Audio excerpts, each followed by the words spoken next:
Good morning, all. Good morning, my viewers. Hope I'll get one day. Hope we all wake up well and fine and ready to go for today and capture the world. It's like a beautiful day today. Yeah. Wish you all the best, guys. So today we're having a class macroeconomics. We may or may not present our assignment today, and my group members are saying that I should present the assignment since I did the assignment. Like I wanted to do the assignment all by myself. So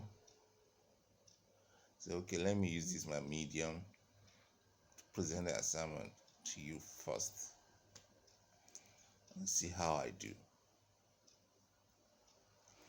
So the assignment is all about the effects of comparison statistics on changing equilibrium price and quantity on market icon.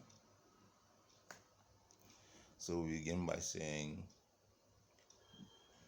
defining or describing what comparative study is all about, and how does it affect the change in equilibrium price and quantity in the market.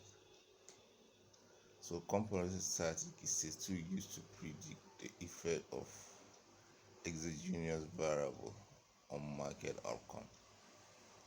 By exogenous variable here, we're talking about the variable whose value is determined outside the model but is imposed on the model.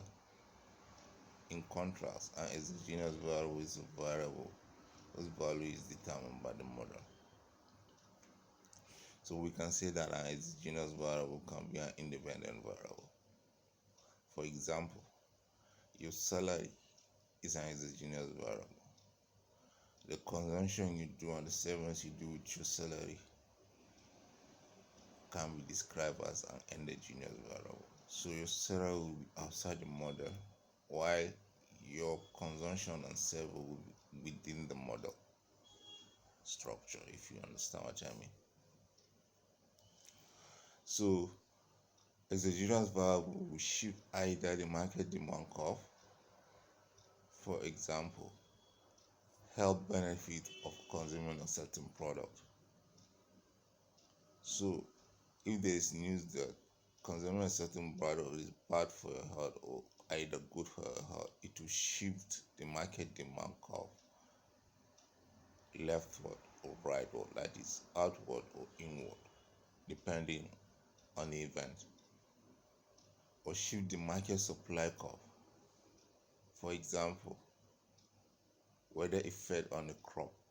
So if the weather is going to be favorable for farmers, so there will be a bumper harvest. So if there's bumper harvest, there will be too much supply of that product in the market. So automatically there's too much supply in the market.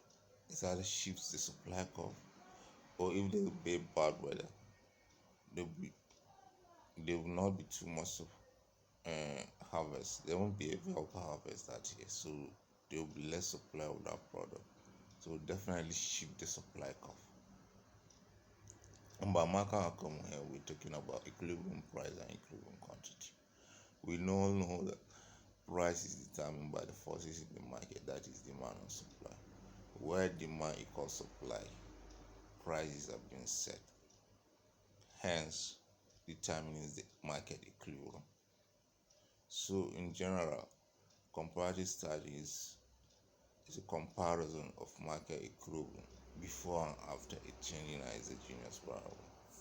Elements of a comparative study: it starts at an equilibrium point where quantity demand equals quantity supply. Due to the discretion on event, the exogenous variable shifts either the market demand curve or the market supply curve. determines the direction of the ship, creates a new equilibrium, compares the new and old equilibrium. It has 5 steps. Elements have 5 steps, and this is what I listed.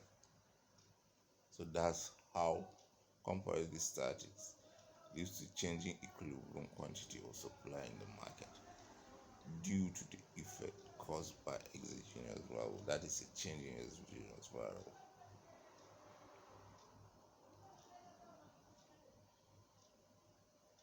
So the second question is all about elastic interpretation of how exogenous variable change market equilibrium, quantity and supply.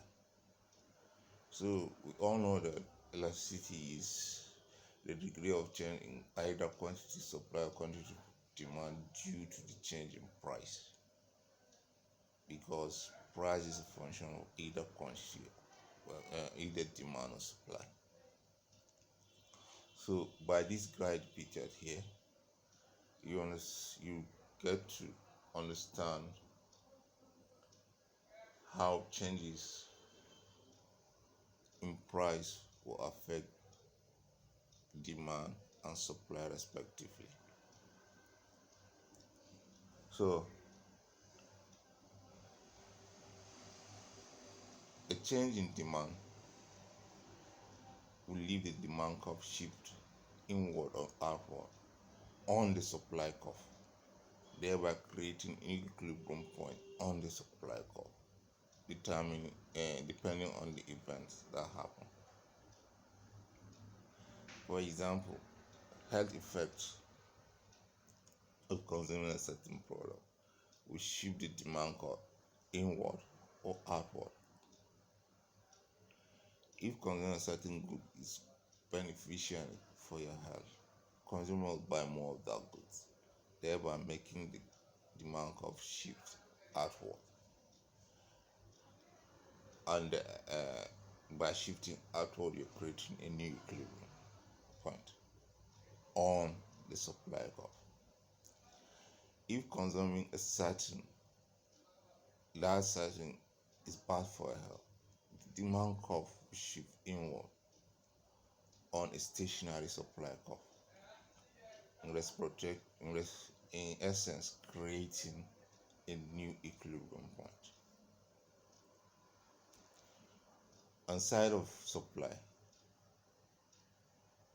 if supply increases,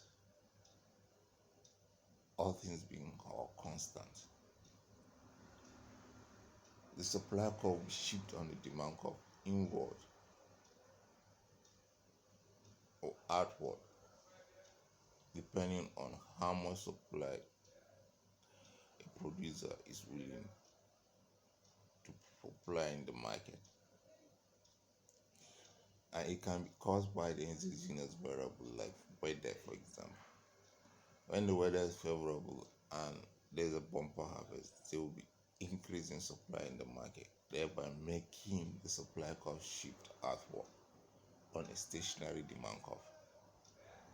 On the other hand, when the weather is not favorable, it leads to a low supply of product. It will lead to a decrease in supply of product in the market, thereby making the supply curve shift inward on a stationary demand curve.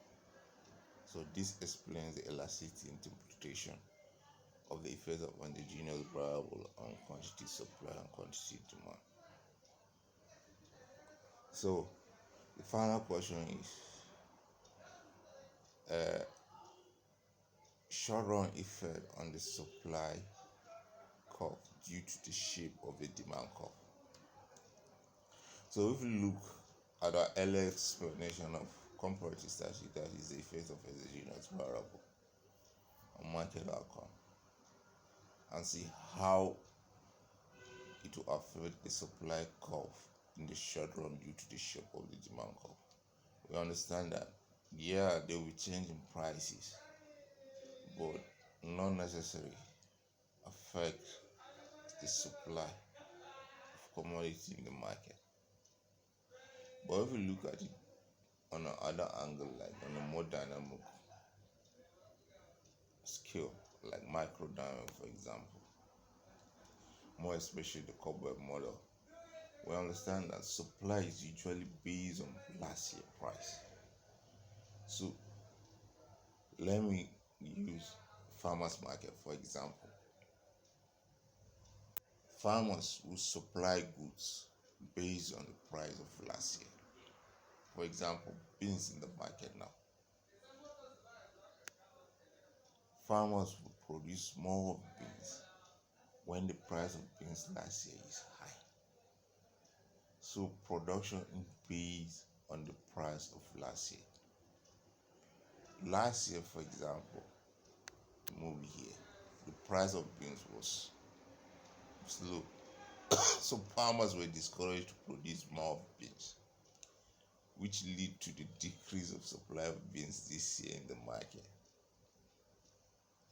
That's why, since there's no more beans, no increase in the supplies of beans in the market, the price of beans now has increased.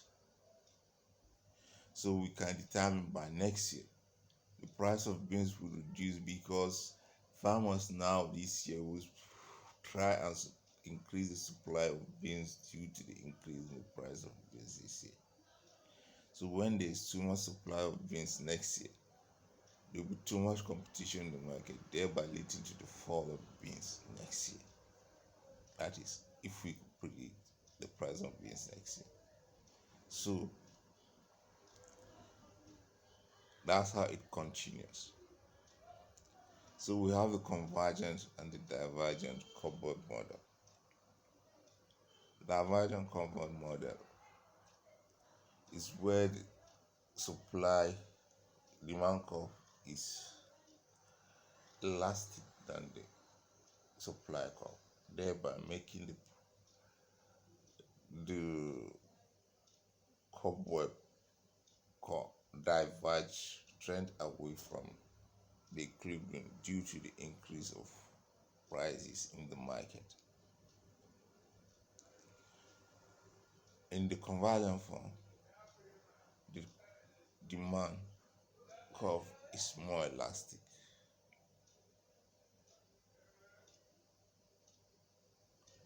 thereby making the trend of the cobweb to converge towards the equilibrium because of the increase of price of product in the market.